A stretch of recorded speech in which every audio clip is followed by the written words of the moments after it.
kailangan natin magkape. Kasi alis tayo maya. Ngayon ay araw ng linggo. So, kailangan namin magspesa. Linggo-linggo nag-i-spesa kami or namamalingke kasi kahit dalawa lang kami, pero hindi sapat.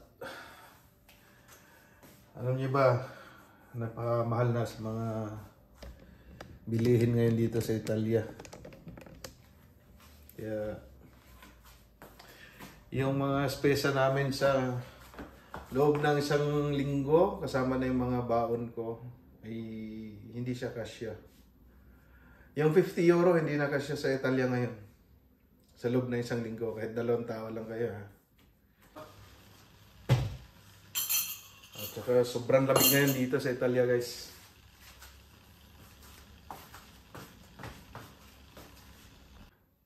Tsaka pagkatapos natin magkape, papakita ko yung labas. Ang sama ng panahon dito. Kaya lang ang hirap dito sa Italia, guys. Minsan, maganda. Kumbaga, unpredictable yung weather dito ngayon. Alright guys, papakita ko sa inyo yung labas. Para makita nyo kung ano yung lima ngayon sa amin. Yun. Ang ating oras ay alas 12, 12:35 na ng tanghali. Tsaka ganito po yung klima ngayon. So ayan. Maulan siya na yun po yung plaza sa amin at saka paradahan. So yan, nakikita nyo masama yung panahon. So ayan.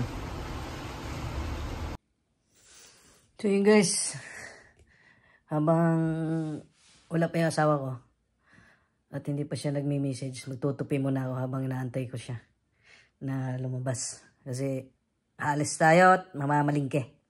Let's go, samahan niyo ako magtupi. It's just an ordinary Sunday. Sa aming mga OFW dito sa Italia. Kahit linggo, tatrabaho. Kala ng iba, namumulot tayo ng pera dito sa bansang to. Ay nako, buhay. At ako na may bukas. Ang pasok ko bukas ay alas 6 ng umaga hanggang sa alas 2 ng hapon. Yeah. Kailangan gumising ng at least 4:45 in the morning. Isipin niyo yan. Sa ganito kalamig na lugar. Gigising kayo ng ganyan kaaga. Ay nako. Kaya kayong nandyan sa Pilipinas, no? Kung meron man kayong mga kamag-anak na nagtatrabaho dito sa malalamig na lugar, i-treasure nyo yan. Alam nyo ba? Kadalasan sa amin dito, mga sinungaling. Sa totoo lang. Kahit hirap na kami. Kapag tinatanong nyo kami, or kinukumusta kung kami ba ay okay lang. Siyempre, lagi namin sinasagot, okay lang. Pero sa likod ng camera, ang totoo niyan, kami ay naghihirap talaga. Grabe. Yung guys, no? Nasabi ko sa inyo, isa sa pinaka-sinungaling sa buong mundo ay yung mga OFW.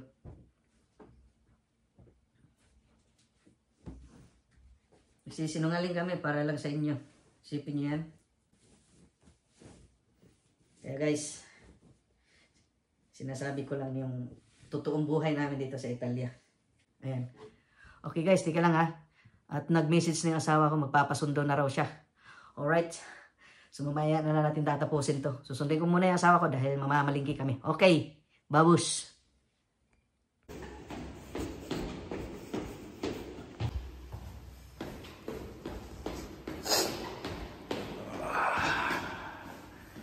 Papunta tayo ng garahe. Kasi doon po ako sa garahe ng parada kasi Sobrang ulan. Lakas ng ulan, oh. Simula pa kagabi yan. Ayan, oh, basa.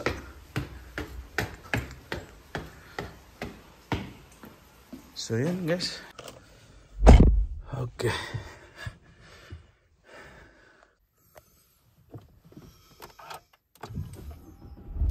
Alright.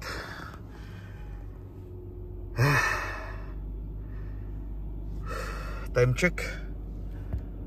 1:55 ng hapon. So yun guys, malapit na tayo sa bus ng aking asawa.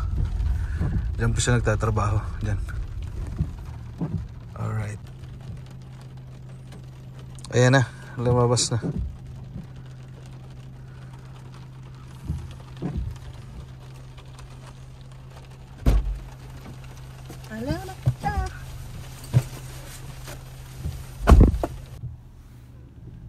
Alright guys, nakuha ko na yung asawa ko guys. At kami mamamalingki muna.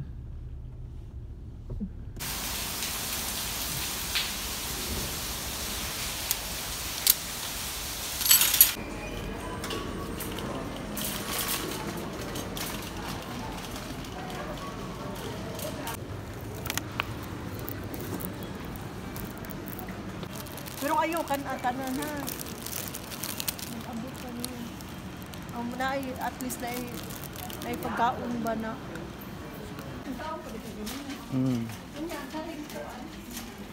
Guaguan para sa pasta. Yung sa may para pasta mo. Ang barila. Tunor gyapon. Kana, kana. Tunor gyapon. Oh. Kani yung may dili. Kana. Kani? Oh. Mahal man.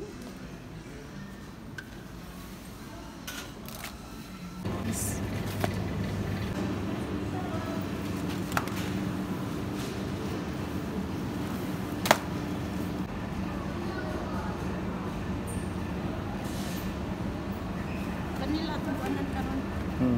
Pagkas.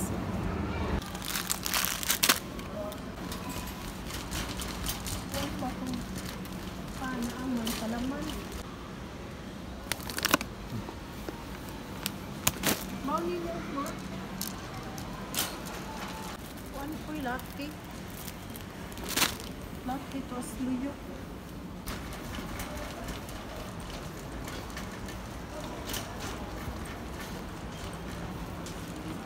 Bertaan parmalat. Harira parmalat.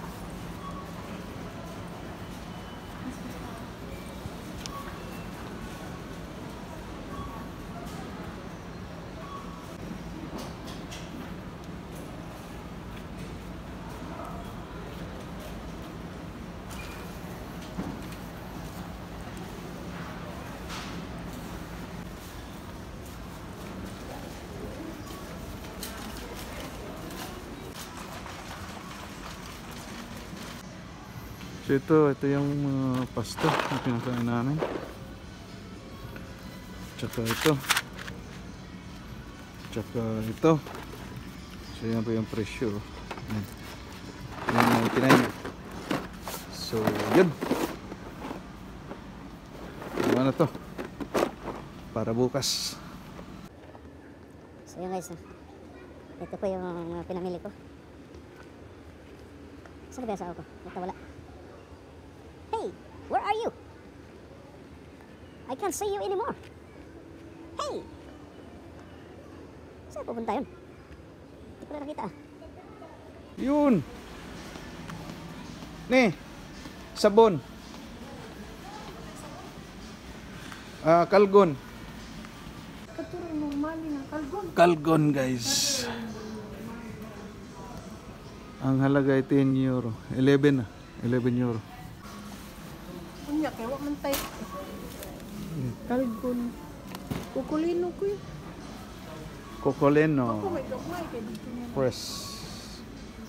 Okay.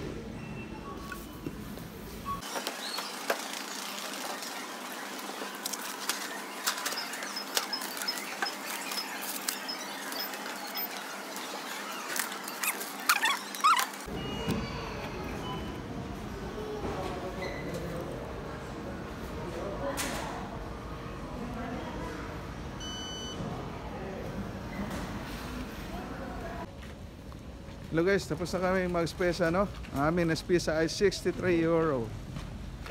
So, medyo lumampas tayo sa ating quota na 50 euro per week.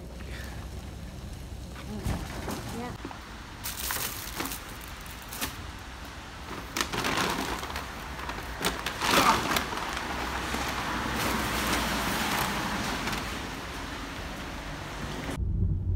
Alright guys, kami pauwi na galing nag-spesa. Mabis na kibog ang sa espesa. Galing kami na Malingki guys. Na malingki eh. Malingki kami. Kumbaga yung 50 euro na dating ginagastos namin linggo-linggo, ngayon nagiging 63 euro na.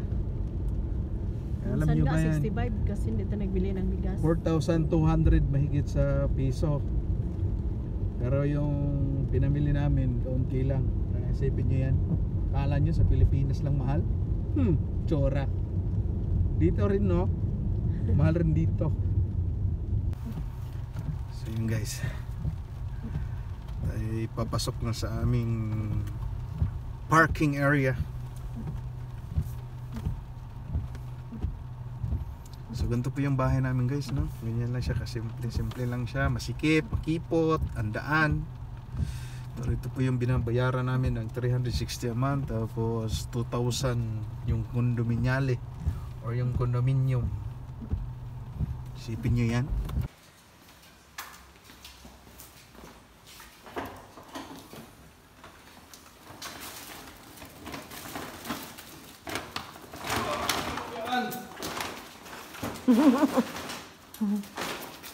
Aray ko. Aray ko. Guys, ito lang yung 63 euro. Konti. Ako na.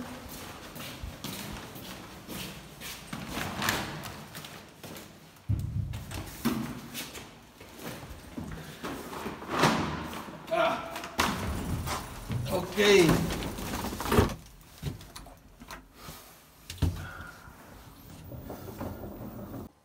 So yun guys, nakarating na kami sa bahay, no? Ito na yung nabili namin. Yun lang. Sabon. Gatas. Panglinis ng sahig. Tapos, ay ko. Ito naman, mga biscuits, tinapay, pasta ulit, karning baka, karning manok, noodles, coke na maliit, tsaka ito yung nahalo namin sa pasta, yan. At tsaka ito, yan, tuno na, tomato sauce, tapos dalawang tinapay, yan. Sabi ba pala, ano to? Parang ito yung dihon sa atin, sutanghon. Yan lang, ano na iba? Tapos alam niyo ba magkano? Ano?